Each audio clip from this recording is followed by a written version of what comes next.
Cook until brown para mas lalong crispy. Hiwain ko lang itong ating binigay na kalabasa, julienne cut. Ito, gayatin natin, simple lang. And then, mamaya ipapakita ko sa inyo, ito yung ating shrimp, mga maliliit na shrimp. Di ba? Ipapakita ko sa inyo ngayon yan, ang mga mixture. Madali lang yan. Ito na yung ating kalabasa na kinat natin into julienne.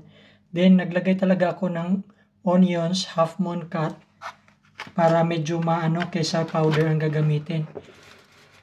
Tapos, ito ang ating mga shrimps.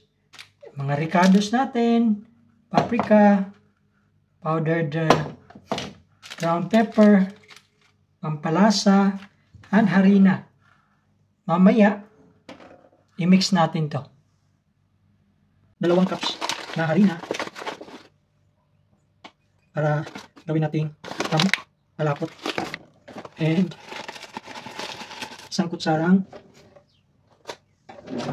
cornstarch. Ayun. Lagay natin yung ating 1 teaspoon na paprika. Paprika, nagpapasarap din Mostly, ang sarap pag may paprika. Of course, half teaspoon natin na powdered pepper. Yung asin. Lagyan din natin ng half teaspoon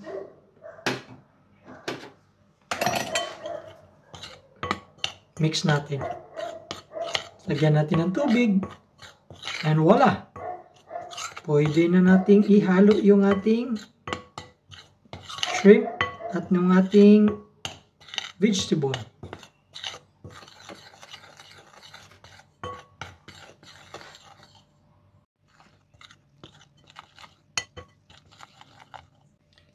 Hanggang ma-obtain natin ang tamang consistency ng ating butter, dagdagan lang natin ng tubig. Yan. Gagawin natin para yung mga buo-buo matunaw at mahalo ng ayos. So, mix na natin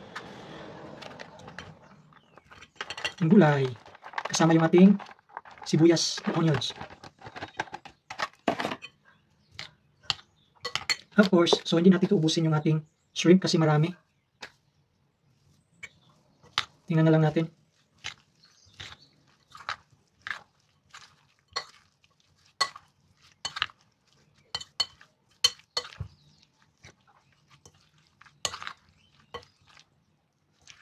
Ayan, halo na natin sila lahat ng ingredients.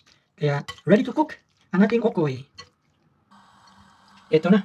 Pwede na natin ilagay our first batch. That's it.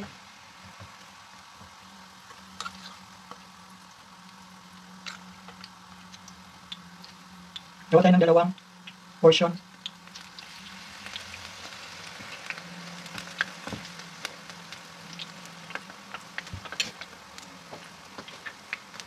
Simple lang. Sana makarami tayo. Ito, nilagay ko na yung ating first batch.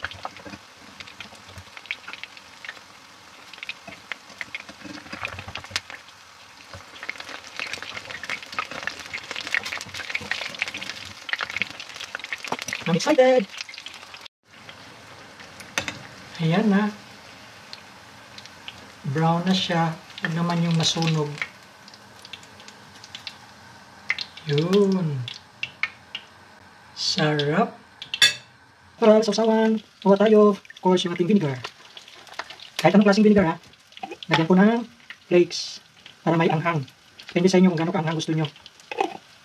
Wala na tayong measurement dyan. Basta lagay na lang ng lagay. Kasi depende sa dami ng sausawan na ilagay ninyo. Of course, lagay natin yung ating sibuyas na pula. Asin. Lagyan natin ng asin.